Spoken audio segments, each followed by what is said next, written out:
town to pick a man like Adolf Hitler to be their leader? How did they pick him?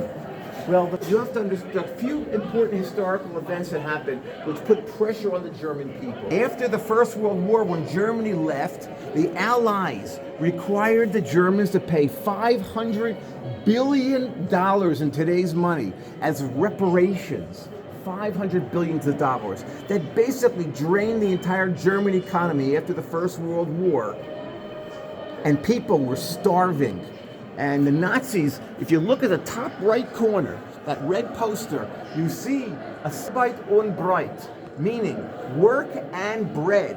That's what the Nazis was part of their claim, that they were going to bring work for the people who were hungry and bread to eat. First thing, the Jews were given citizenship in the middle of the 1800s, okay? And they became successful right away.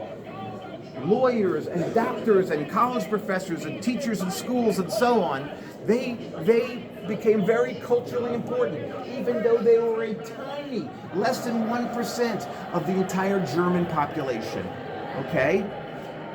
Well, the people started following Hitler.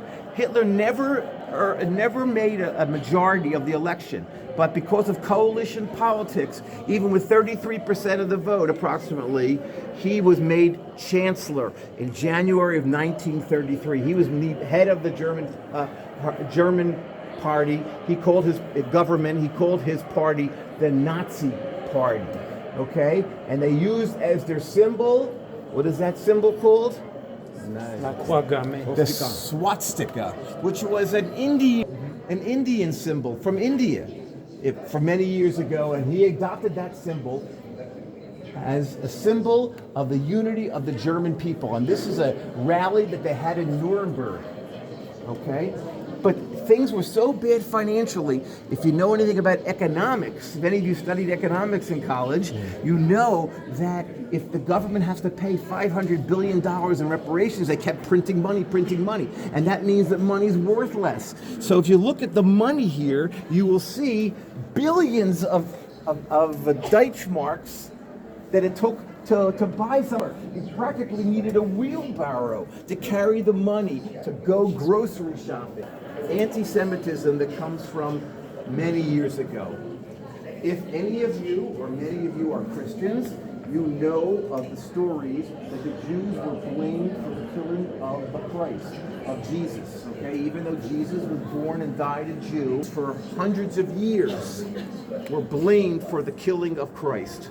Okay, so Christian rejection of Judaism was from 2,000 years ago, as the Christian community became separated from the Jewish community approximately 1,800 years ago.